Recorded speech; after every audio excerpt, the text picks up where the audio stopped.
de réflexion sociale et politique pour une nouvelle Haïti Grenoble vient de prendre place sur l'échiquier politique en conformité aux lois de la République. Les instruments légaux internationaux y affirment. Ce parti a vu le jour à la suite d'une scission au sein du PNDPH. Après la disparition brutale de Dr Thionel Delpé le 26 mai 2018 aux États-Unis d'Amérique, où deux visions, deux conceptions s'affrontent.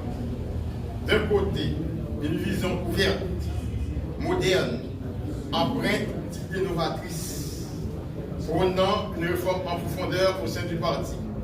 De l'autre côté, une vision fermée, archaïque, stérile, caractéristique d'un pouvoir autocratique, où les règles caractérisant tout espace public, telles que théorisées, conceptualisées par le philosophe sociologue allemand Jürgen Habermas, sont complètement bannies, écartées.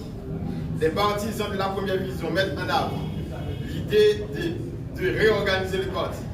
Ils proposent le recrutement du 109, d'aller chercher des anciens cadres ayant quitté le parti à cause des désaccords avec le secrétaire général Dr Thionel Delpé sur le fonctionnement et l'organisation du parti. Prendre toutes les mesures nécessaires, appropriées pour renouveler le parti, promouvoir la conférence nationale haïtienne souveraine et réaliser en dernier lieu le congrès pour élire les dirigeants illégitimes à la tête du parti. Les partisans de la deuxième vision s'opposent à toute idée de réorganiser les partis. Pour eux, ce dernier est perçu non comme un espace public, mais un lieu où les notions d'intérêt collectif, de transparence, d'opinion dissidente, des débats contradictoires ne sont pas pris en compte. Cette division a conduit à la fissure de deux groupes au sein du PNDPH, dont l'un est piloté par l'ingénieur Yvon Desroses et l'autre par un autre cadre du parti, Maître Antoine Vidal.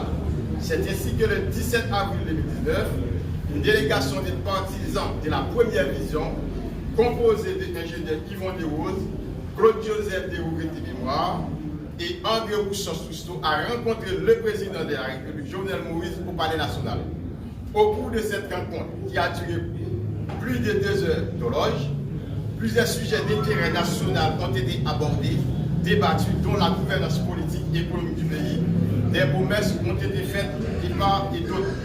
Après plusieurs tentatives, en vain, pour arriver à une entente entre les deux courants adverses du PNDPH, les militants et cadres, partisans de la première vision, ont décidé de craquer la porte, donnant naissance à ce nouveau bébé sous les fronts baptismaux du parti, groupe de réflexion sociale et politique pour une nouvelle Haïti, Grenops, ainsi est créé le Grenops.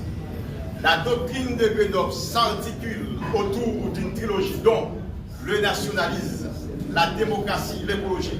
Donc la doctrine de Grenoble est le nationalisme démocratique écologique.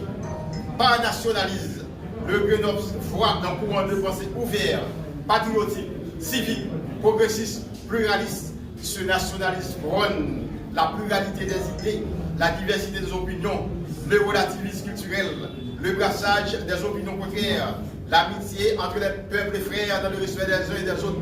Il prône la construction d'un État-nation en référence à des marqueurs d'identité culturelle comme la langue, la religion, la culture, la littérature, les us et les coutumes. Le nationalisme dont réclame le Grenoble ne se correspond pas à une typologie classique. Il est plutôt une association, une combinaison, un mélange de caractéristiques de plusieurs courants nationalistes. Il rejette la domination, l'hégémonie d'un peuple sur un autre par une pseudo-supériorité, la xénophobie, les préjugés, les discriminations de toutes sortes, accepte le principe de l'interdépendance des nations, préconise la doctrine du souverainisme comme préalable fondamental au développement socio-économique de tout peuple. Au niveau de Grenoble, nous mettons l'accent sur les normes, les valeurs, les institutions, le patriotisme, le respect des symboles nationaux, l'égalité politique.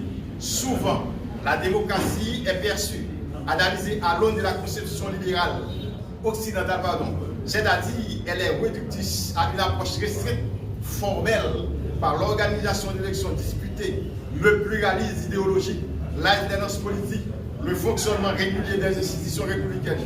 Cependant, la conception que le Grenoble se fait de la démocratie est tout autre. Pour le Grenoble, la démocratie est anti-misère et elle doit travailler à réaliser le bonheur national brut BNB, c'est-à-dire nourrir, éduquer, loger, soigner la population. Bref, satisfaire les besoins primaires de base des masses. Elle doit réaliser le message entre l'égalité de fait basée sur la démocratie économique et sociale et l'accès à la richesse où chacun doit vivre dans la fierté nationale.